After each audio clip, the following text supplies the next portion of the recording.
Hey guys, it's Katie. When I was growing up, I was like, there was like the Nickelodeon kids, the Disney kids, and the Cartoon Network kids. And I was like, it depended on how cool you are. I wasn't cool, I was one of the Cartoon Network kids when it wasn't cool. Now Cartoon Network's cool. But I have my top 10 Cartoon Network shows because I watched them all, even if they're from the 90s. I was just like obsessed with it, and I still watch it today. But I also have a whole ton of honorable mentions because that what me and my sister would do during the whole day, watch Cartoon Network. Or she would change it to Disney Channel. Sometimes she's a Disney Channel kid. But honorable mentions: Dexter's Laboratory, Courage the Cowardly Dog, Hong Kong Phooey. I don't know if anyone else remembers that, but I loved it. Scooby-Doo, Cow and Chicken, Yogi Bear, the Looney Tunes, Flintstones, and Wacky Races. The Wacky Races is a whole ton of stuff combined. So let's keep this going with number 10. Number 10 is a more recent one on Cartoon Network, The Amazing World of Gumball. When I first saw this show, I was like maybe 8, and I didn't really like that much because I'm an 8-year-old girl, wouldn't really like that. But now I love The Amazing World of Gumball. Just them getting into their wacky shenanigans like they do. And like, I love how everything's an inanimate object or a cartoon in the real world. I think that's one of the best things about that show. The reason it's only at number 10 is because some of the characters annoy me so much I can barely stand to watch more than 2 episodes of it at a time. When the rest of these I could watch like 10 in a row and I'd be loving it. Also, it wasn't really a big part of my childhood unlike the other cartoons. So, that's more affects me now, so that's why it's at number 10. Number 9, Teen Titans. Not Teen Titans Go. Teen Titans. I loved Teen Titans with all my heart. Every new episode I recorded, every movie, everything Teen Titans. Only I love cartoons, not anime, and Teen Titans is the only anime thing I've watched. It's just something I love so much. It impacted me greatly as a child. They brought me into superheroes, like animated superheroes, and I loved it. I never watched the Transformers or the DC superheroes, but I love that. Number 8, Tom and Jerry. Tom and Jerry was my favorite, like one of those like Looney Tunes type animation styles. With the animals. Favorite like animal centered cartoon. I'm pretty sure. Yeah, favorite animal centered cartoon. Besides a Nickelodeon one, but that's for another day. Tom and Jerry just always made me laugh with how Tom tried so hard but could never get Jerry. I was always rooting for Tom. I had this red Tom and Jerry shirt that I wore for a week straight. I've always been a little nerd. Okay, not a lot to say about Tom and Jerry because as I got older, it kind of got a little more boring. Especially when they added in the whole talking thing. It just lost me. Number 7, Johnny Bravo. That's another thing. Cartoon Network's gonna reboot.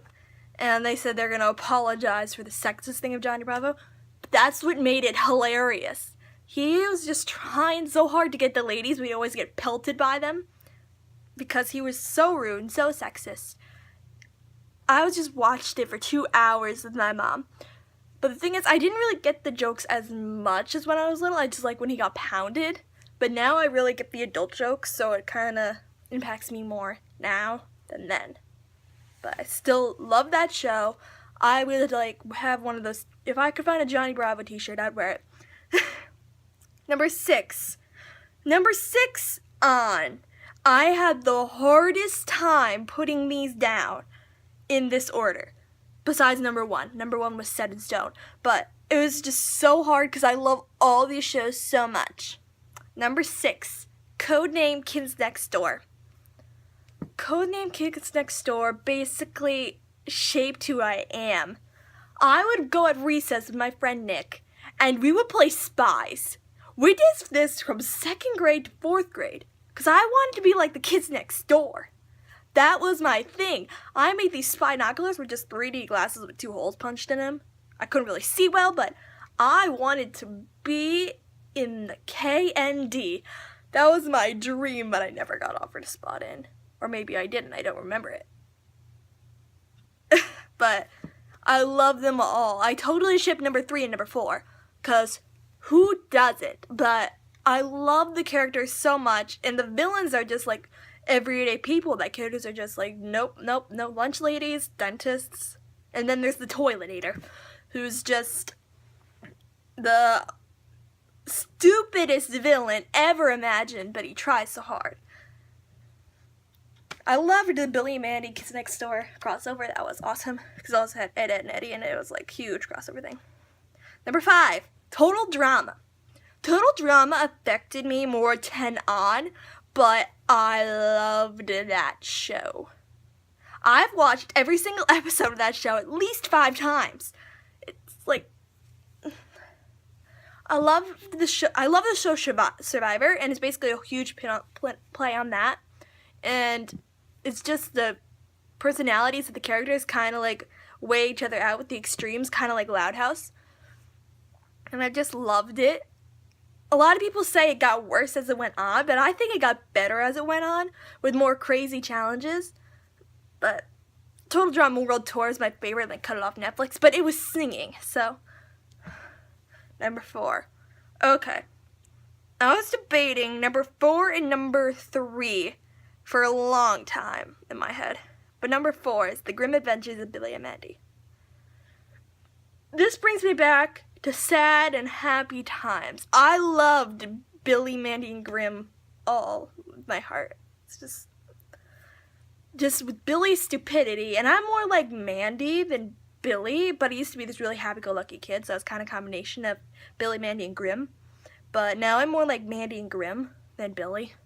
But I love the animation style of the show. I love all the characters. It was totally random, and you can always get a laugh out of Billy's stupidity, and it was just the best show for me when I was getting bullied. It was just something that made me happy, especially Mandy in the beginning would give you like this weird like quote type thing that would like leave you shivering.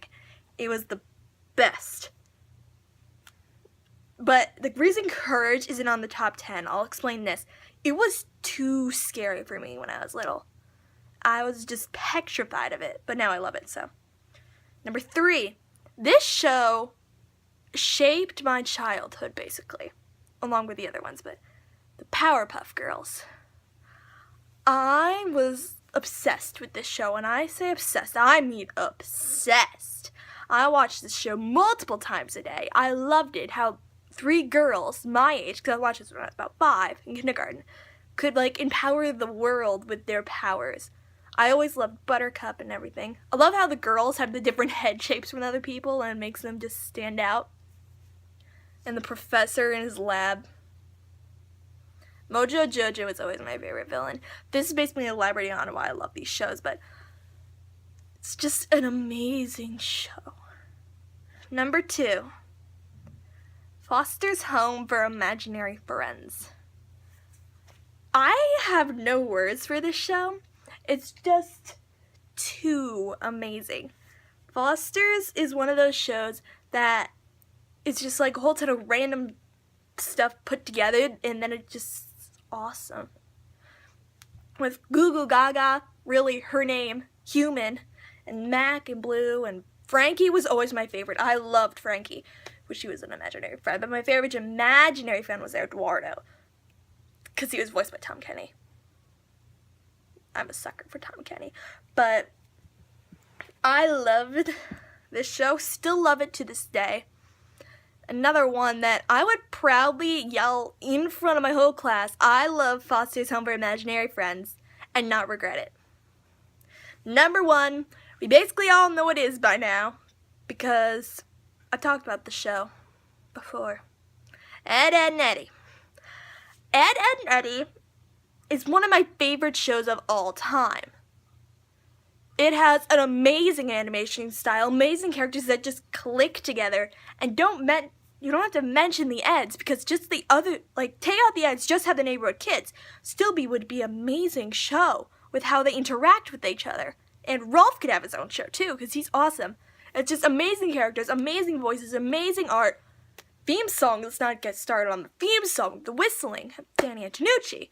It's just, I'm getting too excited.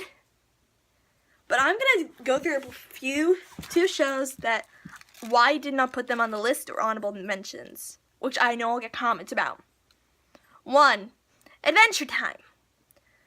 I love Cartoon Network, but I'm totally before, like, now, besides The Amazing World of Gumball, I hate Adventure Time. I know people will not respect me for this, but I hate that show. It's just too stupid. Same thing with regular show. No. They will never be in the Golden Age cartoons. They're horrible. I know people are going to hate me for that, but I hate them. But if you want a top 10 Nickelodeon shows, or which will include sitcoms because I watch them all the time, or Disney shows, comment down below. Or if you want me to elaborate more on why I love these shows, or top 10 Cartoon Network characters, comment down below. Please like and subscribe to my channel. Have a great day. Bye.